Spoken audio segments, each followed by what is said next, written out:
Hello, Gino here, and you are listening to Otherworld Connections. We live in a critical time where now, more than ever, angels and fairies, hidden forces, are bursting at the seams of the veil to work with us. They want to see us change in order to save the world and live in service to others.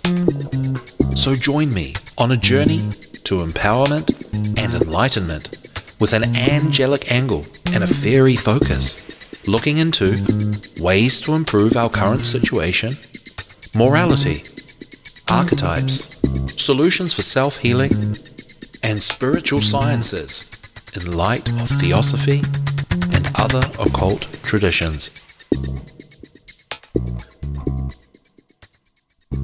Hello. Yeah, welcome back to Otherworld Connections. What am I doing? I am me. Hey, today's show, we're going through the Initiatory path in fairy tales, Bernard Rogers' 2013 book. Published by Inner Traditions. I posted that in the Element chat room. And just a reminder, you can find the link to anything I read or refer to during the show in the description of this episode once it's published on my website, thesecretkindergarten.com. And on all my channels, YouTube, otherworldconnections.substack.com, Odyssey, Rumble, and on the main podcast platforms. And you can actually check out if you like eating, if you like cooking, or you want to cook better, the Dowsing Chef on my YouTube channel. And the reason I'm saying that, I just do it because I douse out recipes, and that's something I can do for people if they want to donate to me. I can actually radiesthetically figure out what natural foods you should be eating and which ones you should be avoiding in your present state of being. And I do the Dowsing Chef on YouTube, and guess what? I've got more views than I've ever got in my life, more engagement than I've ever got in my life, and more gratitude and appreciation than I've ever received in my entire life. And I've put up like a couple of videos. What does that say about things? I don't know. But that's just the way it is. Diddly-dee-dee-dee-dee-dee-doo. So I'm doing that. And that's a way to show what you can do with dowsing. So I literally just go to the pantry and let the pendulum decide. And we're doing Parmesan cheese type substitutes. In a way, it's like dukkha, the Middle Eastern crumbly thing. Might even be a bit like farofa, which is Brazilian. And Pendulum wants it all to be vegan, so vegan it is. But it doesn't have to be considered vegan. Vegan is such a dirty word. And while I'm on a bit of a rant, I do want to say I noticed something on Facebook, which I call, well, I'm not going to say what I call it. Someone made a post. How am I trying to say this? They basically they wrote a rant about anti-vegan rant. Okay, so I'm sure people that are actually like full-blown vegan are used to this kind of thing. But this person was writing in the sense that there was either vegan or carnism, and that people that eat meat don't actually eat anything else. So when probably most of us grew up, on your plate there would probably be some meat and some vegetables, right? And it would always be, you got to eat your vegetables as well. So it would be like a balance. But somewhere along the way, that concept doesn't even exist anymore. If you look on social media and online. And what's the point of that is? The point of that is what I'm saying is the Ahrimanic influence, which is a Rudolf Steiner concept, which takes a while to actually figure out And it takes so long to figure out that once you feel like you figured it out, you hear other people talk about it and you think, am I right or am I wrong? The Ahrimanic influence is the kind of thinking that you take things as a snapshot at face value. So maybe someone's talking about vegetables and then someone comes along and says, no, you should only be eating meat. Well, what about all the people in the world that just eat kind of like what normally people would normally eat, right?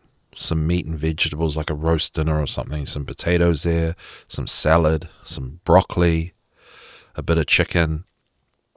Like, the way people perceive things is like that doesn't even exist, and this is Ahrimanic force put out of balance through social media.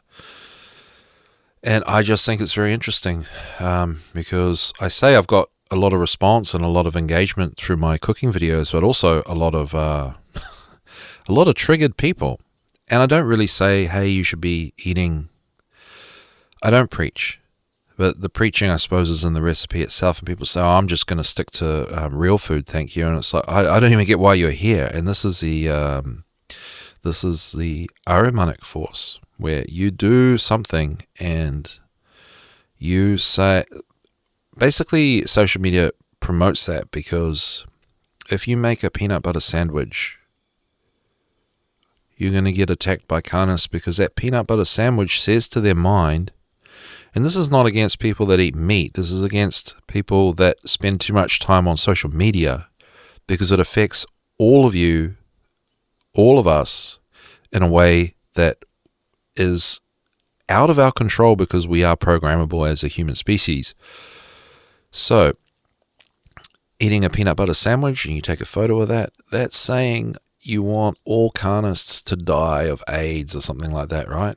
A lot of people are going to take it like that, and this is the Ahrimanic force, because it's a snapshot. It's not thinking holistically about things, not taking some of the Luciferian impulse, which is the thought, the higher mind, and balancing that with the what you see is what you get mind.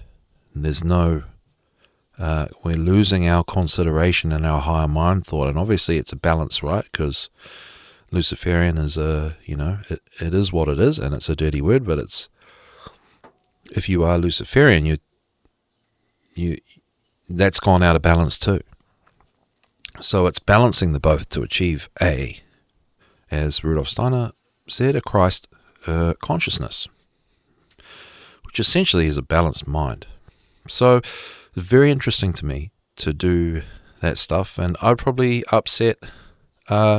I'll upset a lot of vegans too, because I'm not 100% vegan, and vegans that spend too much time on social media have the same problem with the Ahrimanic influence, that they see me having a relaxed view, or being sympathetic to myself as I try to become vegan, as basically as bad as somebody that works in an abattoir. On the spectrum, I'm closer to that than I am than say extremely strict vegan would be. Absolutely. That is a true story. I guess the point of the story is being aware and understanding how natural law works, how the principles work, how spirituality works, how we are all connected, including to the animals. And animals are basically pure forgiveness, and that doesn't mean we have the right to go out and eat them all. But if we do eat them, they give their lives to us for all these learning experiences. Again, it doesn't make it right, but, it's having a balanced view. Don't let the Ahriman take over, dude. So, yeah, that's my little rant. But, I'm interested in all of that. That's why, especially why I do my cooking show. And it is vegan, but the point is it's yum. It's yummy food. And never trust a skinny chef, as they say. And you can certainly trust me. Oh, I've been talking for about 12 minutes here, and I just do want to say that the door to my shack is open, and I've got Ernie, my black Labrador puppy, outside, and he is, poor thing, tied up because he is out the gate. And the point of my story is when he's tied up there, he plays guard dog. So as soon as he sees someone, he has a bone-rattling bark, and it's a very impressive bark, so we might experience a few interruptions. But for now, we are going to the initiatory path of fairy tales. One of the ways in which to keep that balanced mind and to promote that balanced mind in the community, and especially start the kids off with that balance, is by reading fairy tales, decoding fairy tales, learning about the secrets or the messages encoded within them. And this is another way to tap into the science of mind and a relationship between humans and God.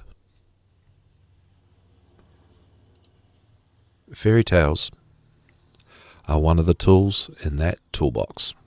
So yeah, thank you for listening to my rant. And now we are looking at the candidates for initiation, which Roger Bernard says is the subject of his book in its entirety.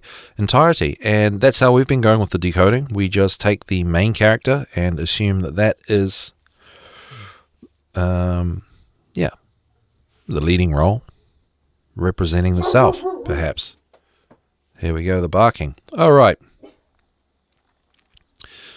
So, we've been looking at the boys in the books as examples, and we've looked at Bear John, arguably one of the first ever fairy tales.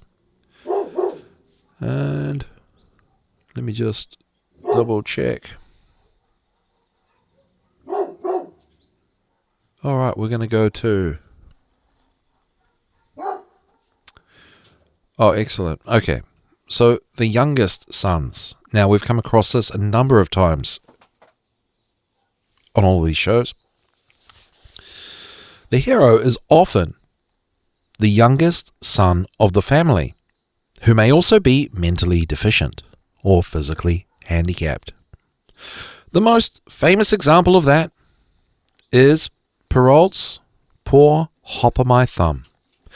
But it could also be the youngest son of a king, as in The Magic Whistle, in which the child receives a fairy's help after he has behaved courteously toward her.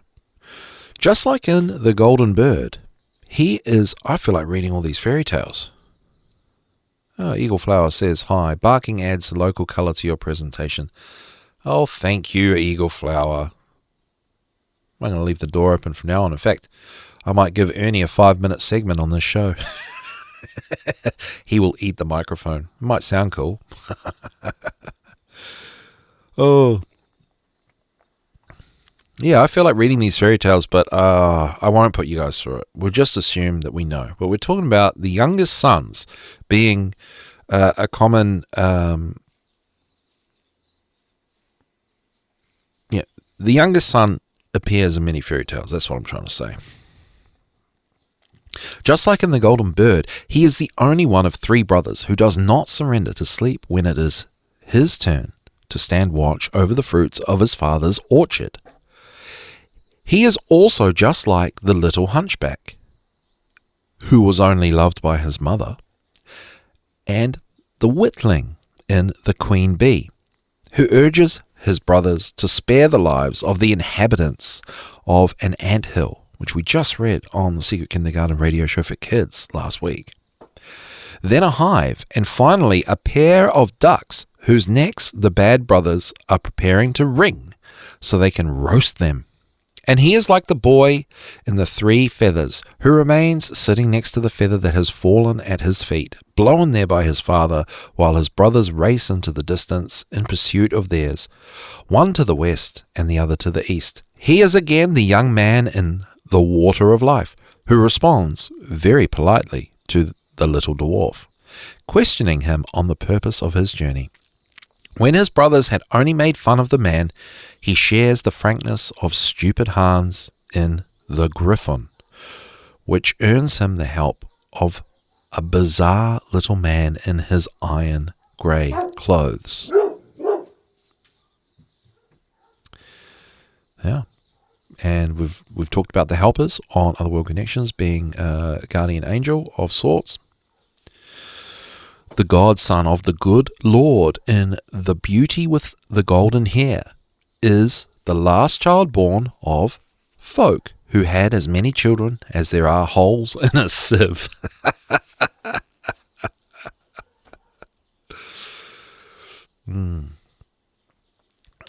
What if those folk are my parents? In The Sea Hare, the youngest of three brothers is shrewd enough to spare a raven, a fish, and a fox, who would later show him their gratitude. But the hero may also be a little stupid like me, as said by the storyteller of The Princess and the Three Brothers, who picks up the most incongruous objects on the road for no reason. The third son of an enchantress in The Crystal Ball, which you can play to the kids on my YouTube channel. I've done accompanying pictures, and I would not wish AI image generating on anybody. It is your worst nightmare. Julia said she would take over and do it, and now she is as grumpy as I am. Oh my gosh. And then, okay, there's the ethical aspect, but Julia said even me just scribbling on a bit of paper is going to be better than that. I'm not so sure, but the point of the story is I don't agree, as we know through my work on The Secret Kindergarten and Otherworld Connections, that TV is very bad, especially poisonous and destructive for brains under 5 years old. It's so bad. My dream is to have fairy tales back in the ears. And if it's on the eyes of young children, it's on paper around on a picture book around a campfire or something like that. I just really think that is key to freedom. Okay, Ernie is destroying something outside. So The Crystal Ball, you can check that out on the YouTube channel, and better yet, you can download it on all podcast platforms as just an audio story. Better yet, read the books to people. Children, young children, families, at the library, out loud. Yeah. So, the third son of the enchantress in The Crystal Ball had fled his mother's home and to avoid being transformed into an animal like his two brothers. She had done this out of fear they would steal her powers. She changed one into an eagle and the other into a whale. And once again, that story on The Secret Kindergarten, on the YouTube channel, and on all podcast platforms.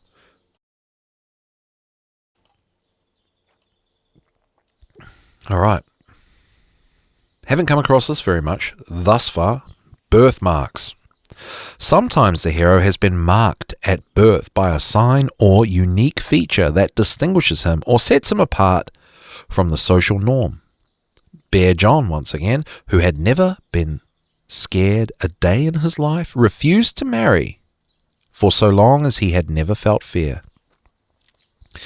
In The Devil and the Three Golden Hairs, in which the hero is born with a caul, it had been predicted he would wed the king's daughter when he turned 14.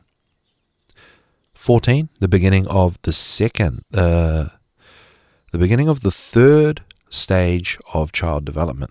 We're doing things in threes. Triumvirally. This news had greatly displeased the king, who immediately purchased the newborn from his parents so he could put him in a box, which he cast into the river. In The Gold Children, two twins owed the precious material of their bodies to the 2 pieces of a golden fish that their mother had eaten before they were born. Hans, my hedgehog, owed his existence to an imprudent wish. I want a child. I want one even if it is a hedgehog. His future father had said to any who would listen. Several months later, his wife gave birth to a child, whose top half was a hedgehog and whose bottom half was normal. That must have hurt. And the little donkey was truly a king's son, beloved by his father, although he was born with long ears, 4 hairy legs, and hard hooves. He was therefore well cared for and well raised, and as he grew, his ears grew longer and thinner, straight and tall. He was a very cheerful lad who jumped and frolicked about, but what he loved most of all was music. And as ever, apologies for reading to you like you're 3 years old.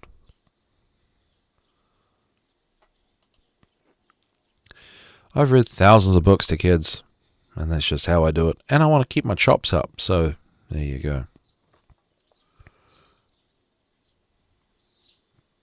So that was birthmarks. Well, here's one. Sold to the dark man. Tragic circumstances exist under which a father can be compelled to give or sell his child to a stranger.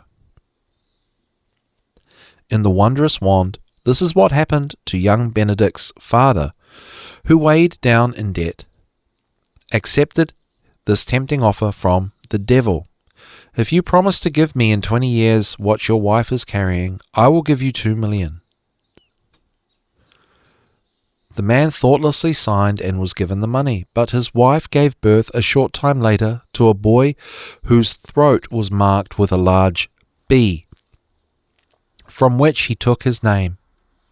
And in the king of the Golden Mountain, a ruined merchant unknowingly abandons his young son to the hands of a little black man he met in a field. If you promise to give me 12 years from now the first being that touches your leg when you return home now, you shall have all the money you could wish for. This disturbing figure told him. The father made this promise, thinking it could only be his dog. But once he got home, his infant child, elated to see him, had clung to his calf.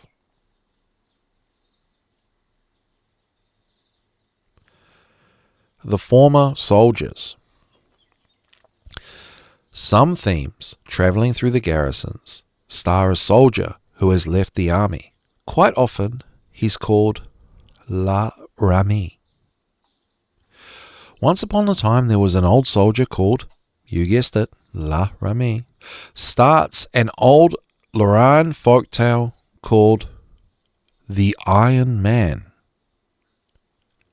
who was always drunk and drank from morning to night. One day, when his colonel scolded him, he drew his sword and slashed him across his face, killing him. Arrested so he could be brought before the war council, La Ramée escaped out of a window and fled to England.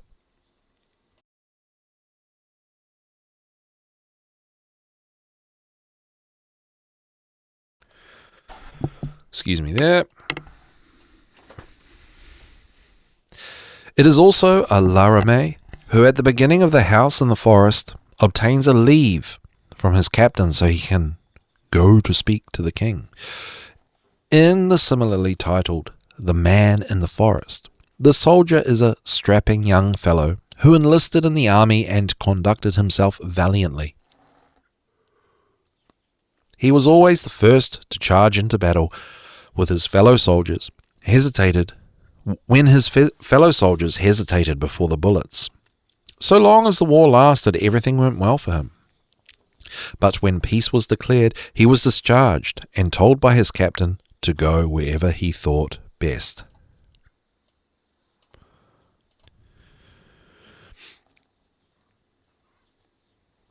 The hero is a poor soldier who had been crippled and discharged from the army in the worn-out dancing shoes, but in the version from the Nive region of France.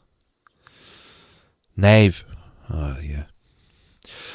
Princesses des de la Nuit, the night dancing princesses.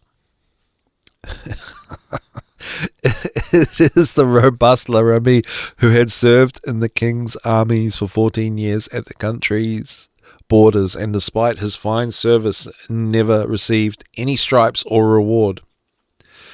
So he stated, sometimes I think French, when you read French, sometimes it's written like someone doesn't know how to speak French, but is just trying to sound French, and it's all they know is English.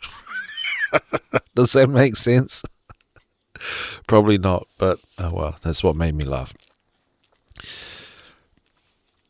So he stated outright that he had had enough of army, officers and king, and asked for his discharge. He was allowed to leave with his uniform, 12 crowns in his pocket, and some hard tack.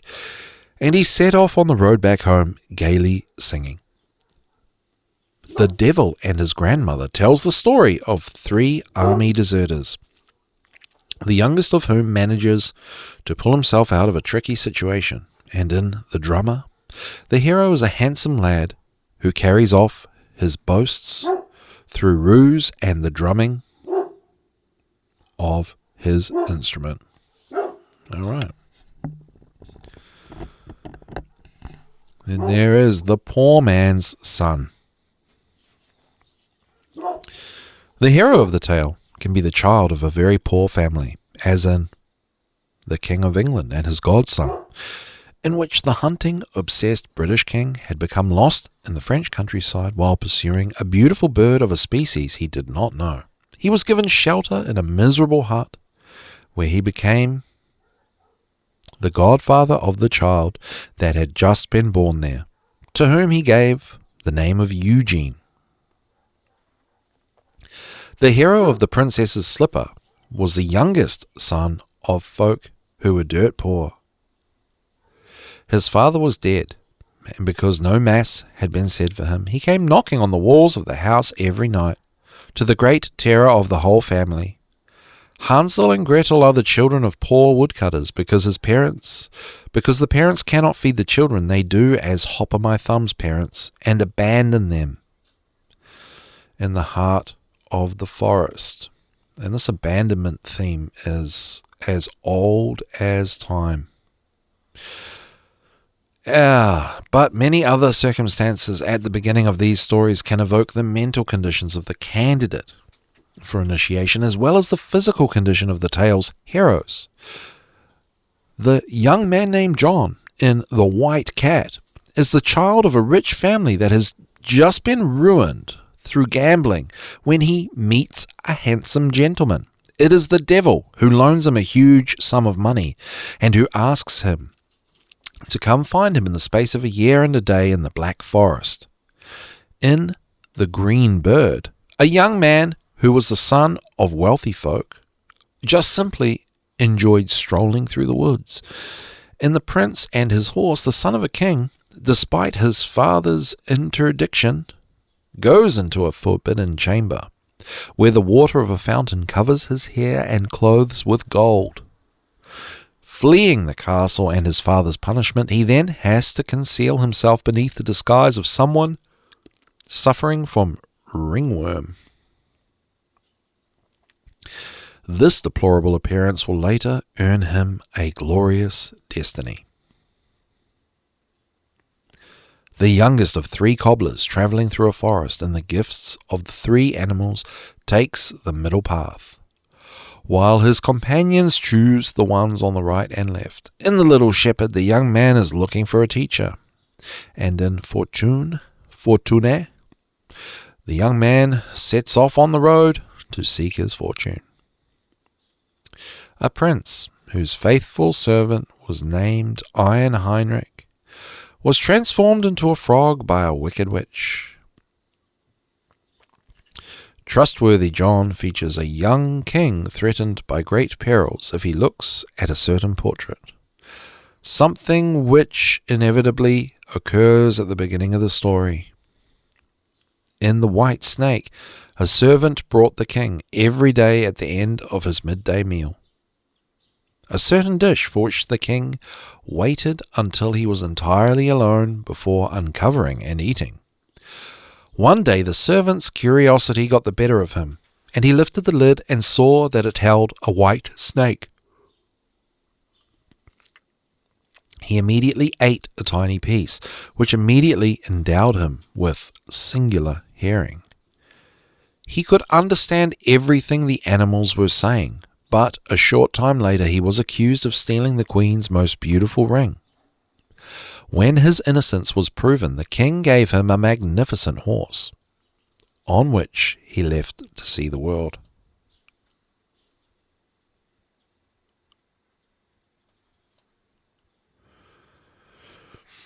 In the story, The Juniper Tree, a young boy whose mother died in childbirth is killed by his father's second wife. In The Gnome, the youngest of 3 hunters pays attention to the clues given him by a gnome that are necessary to free the princess held captive underground by a dragon. In The Poor Miller Boy and the Cat, the third apprentice was only a drudge, whom the other two deemed too stupid and unfit to own the mill, which its owner has promised as an inheritance to whichever one of his 3 apprentices brought him the best horse. The hero of Donkey Cabbages is a young hunter who went to lie in wait for game in the forest. Okay, a lot of forest going on.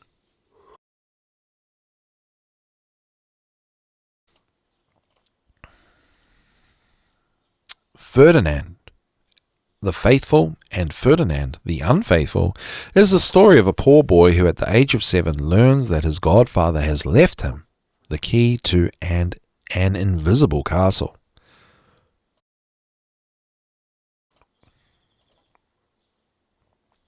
The hero of The Iron Stove is a prince who has been imprisoned in an iron stove in the middle of a forest by a witch's evil spells. A young prince in The 6 Servants is in love with a girl of dazzling beauty, whose mother, an old queen who was a witch, caused the death of all the suitors at the end of the trials she imposed on them. In the Grimm's Iron John, the king's 8-year-old son is playing one day in the castle's courtyard with a golden ball. In the tale of The Glass Coffin, which seems to display a strong Masonic influence, the hero is a skilled young journeyman tailor who is also honest and poor. In Strong Hans, the hero is a very young, courageous boy who is being held prisoner, along with his mother, by bandits inside a very large rock that had a door. The Goose Girl at the Well opens with the story of a young man who is caught in the snare by his compassion toward an old woman while he is traveling through the forest.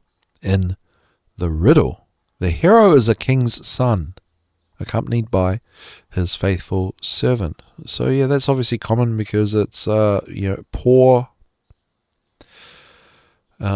and obviously rich is usually represented by gold in these things, and gold, we can decode these stories into sort of achieving a higher level of understanding or consciousness or development, or initiating yourself into something better. So that's where the poor man's son. That's how that shows up in the fairy tales quite often.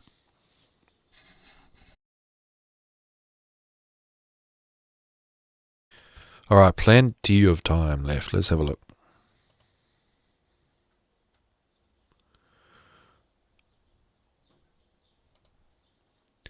The girls. In all the stories I just cited previously, the main character is a boy. There are just as many where a girl is the heroine, but her role is quite different. Everyone knows the tragic adventure of Little Red Riding Hood and the tale of Sleeping Beauty, who dreamed of her prince for 100 years, and that of Snow White. and that of Snow White, who had to fell the evil spell of her evil stepmother, the witch, as well as the story of Cinderella and the story titled Donkey Skin. I could mention countless others like that of the poor Eglantine, who was persecuted by her mother-in-law and her half-sister Garcette. In The Golden Apple, the heroine is a princess hated by her maternal aunt. In The 12 Brothers, she is the 13th child of a king. In Sweetheart Roland, she is the daughter from a first marriage whose stepmother tries to decapitate her. Oof. In The Singing Springing Lark, the heroine is the youngest of 3 daughters, her father's favourite, and the one who loves him best. But he finds himself obliged to promise her hand to a lion.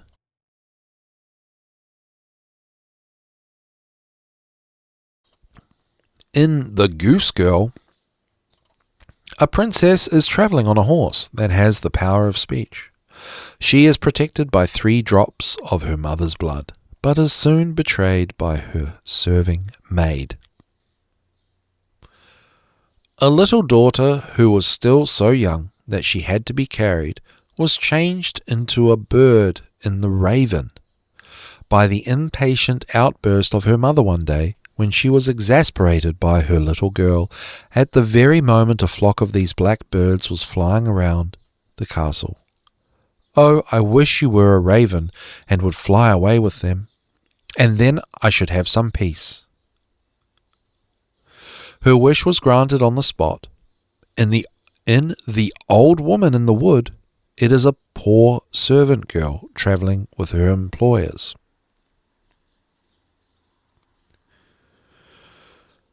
The True Bride is the tale of a beautiful young maiden who had lost her mother many years before, and who was poorly treated by her stepmother. Rapunzel was a young girl and the most beautiful under the sun, who was abducted from her parents by the witch from whom her father had stolen to satisfy the yearning of his pregnant wife. For some superb rampions, which, with their gleaming green flowers, looked so fresh and appetizing, had made the lady's mouth water. La petite sœur et le frère joli, the little sister and the handsome brother, recounts the adventures of a young girl who has gone off in search of her 7 brothers, who had fled when they heard the announcement of her birth. On that day the boys had stood a flail up in the barn and a distaff in the manure pile. The distaff spun, and the boys left in great wrath. They sang in a choir, "If the flail beats, it will be a boy. If the distaff spins, it will be a girl." The brother and sister couple sometimes shares the starring role, as in the story of The Brother and Sister, in which the 2 children are beaten by their stepmother, or in that of Finon Finette, which 12-year-old twins who were always together were abandoned in the forest by their parents who could no longer feed them. There's that abandonment again.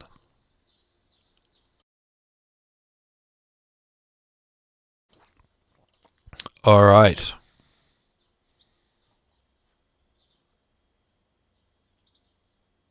The Raw Stone.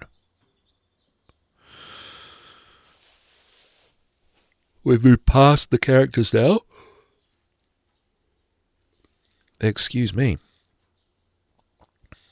Behind the situations or the characters of these heroes and heroines stand out images of the qualities through which even the Freemasonry of today can recognize the viable candidate for initiation beneath profane appearances. In the mineral context of operative alchemy, these qualities analogically correspond to those of the matter that the authors recommended be used for the start of the work. In both disciplines, these are qualities that are specific to the raw stone.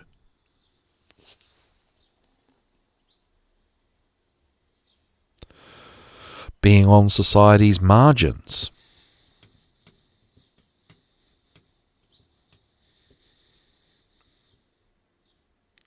As a starting point for the great work. Very interesting here, guys. The unsociable Bear John and the wicked Leopold behave toward their fellow beings as disreputable characters. Yet John begins his career by freeing his mother from the bear cave.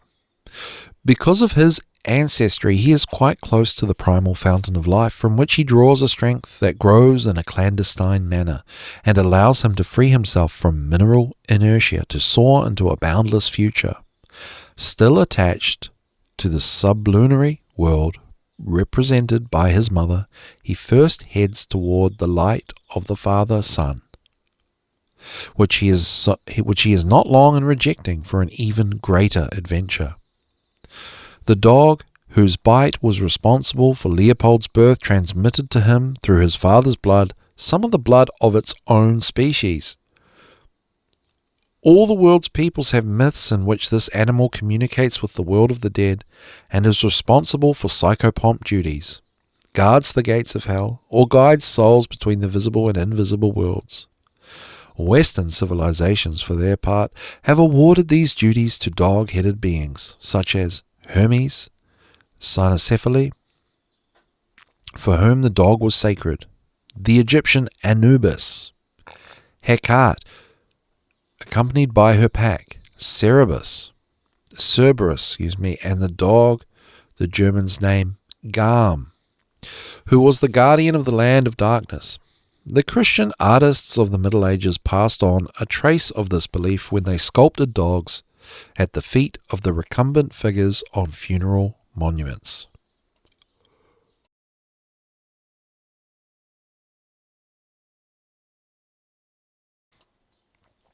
Along with the dog's blood circulating in the veins of the wicked, Leopold is the nature of Mercury and that of Diana, the gods of crossroads and passages. The place of the bear's son, Bear John, is at the roots of humanity. No education was capable of stabilizing him in some predetermined social personality.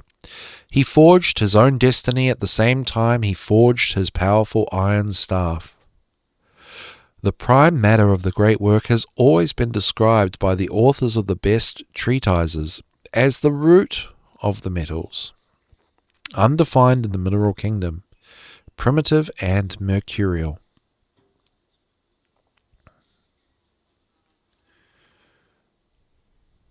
All right.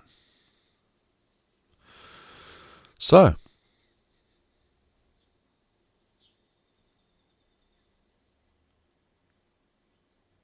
stand on the margins of society. That is compelling to me. That struck a chord.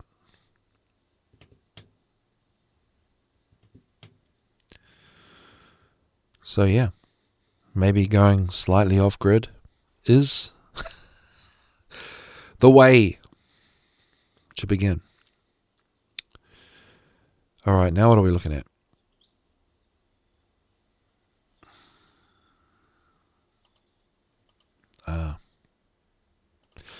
I got confused there because we're back to the youngest sons. So, in an earlier time, the younger children had no right to any family inheritance. They had to fall back on their own resources to make their way through life, as if they had been severed from their lineage. But in the tales they always possess a quality that their older siblings are lacking. Hopper My Thumb is the shrewdest. Among the king's sons, the youngest prince of the magic whistle, the one of the water of life, and Stupid Hans. show proof of their courtesy to the fairies they meet. The youngest son of the 3 feathers, and those of the griffin and the princess and the 3 brothers, maintain with beings and things relationships characteristic of the simple-minded. The hero of the golden bird has the power to resist falling asleep, and the hero of the sea hare, like those of a good number of these tastes, show proof of a remarkable empathy toward the animals he encounters on his route. In the stories, the youngest son, the product of his parents' ultimate fertility and legally deprived of any inheritance, is endowed with qualities that allow him to find, either in another lineage or in his own, but through the transgression of certain laws, the path of his star. A little bit of a black sheep thing going on there. So I find these to be possibly affirming for people out there if you're listening and you're a little bit on the margins of society. Perhaps the black sheep or the youngest son or daughter that was denied the inheritance. Well, I think you've got God on your side. The God's on your side. We're on to birthmarks. A birthmark can be favourable or unfavourable. But at the beginning of a tale, it generally represents a handicap or danger to the one who carries it. To be born and remain fearless can be advantageous for the destiny of a hero, but it forbids Bear John from taking a wife. It was once said that the children born with a caul were destined for an illustrious and happy life, and in The Devil and the 3 Gold Hairs, when it was seen that a piece of the amniotic sac remained glued to the forehead of the newborn son of some poor folk, someone predicted that he would wed the king's daughter when he turned 14. The monarch, who found this prediction quite unpleasant, had the child cast into a deep river. And I want to just interject and say, I think some of this is to do with being disadvantaged at an early age through either bullying or rejection or discouragement. Delays your learning, and dare I say that part of that, there is genius in that you're not supposed to. If the majority of people that are treating kids badly, psychologically and emotionally, and they don't understand how things are meant to work for kids, and you get rejected from their idea of that, you are given an opportunity to actually become much better than all the people that are surrounded by you. Because the learning in the early years is based on play, as we know, and it's really not based on actually anything else. And people have high expectations of young children. If you're a bit of a loser kid, and your parents think you're a bit of a loser kid, and your parents are actually the losers that don't get how it all works, well, you've been given an opportunity to actually do much better. You've been the chains are broken. You're not expected to achieve the things that they want you to achieve, which are erroneous in the first place. Does that make sense? So, yes, right. So the monarch found the prediction of the wedding of the king's daughter to be an unpleasant prediction. So the child was cast into a deep river. The precious metal from which the bodies of the gold children are made inspires the mockery of the people they encounter and makes the company of men intolerable for them. And it is easy to imagine the distress that was also felt by Hans, my hedgehog, whose head and torso were that of his animal, while his lower half was that of a man, and that of the little donkey, who was, same sort of deal. Although different in the forms they take, these birthmarks inspire in those who bear them the enthusiasm for another state. The swashbuckler who seeks fair, in other words, the light touch of night's wings, the young peasant predestined to royalty, and those who are aware that they are monsters in the world in which they have been born, are all moved by the necessity to take paths of which common men know nothing. In the mineral domain of the great work, the prime matter which is also signed, is described by all the trustworthy authors under the features of a repulsive monster. Yet it is in this monster that the gold of sages is to be found. And with that, I say thank you so much for tuning in. Much love, everybody, and we'll see you at the next one. Much love, everyone. See you at the next one.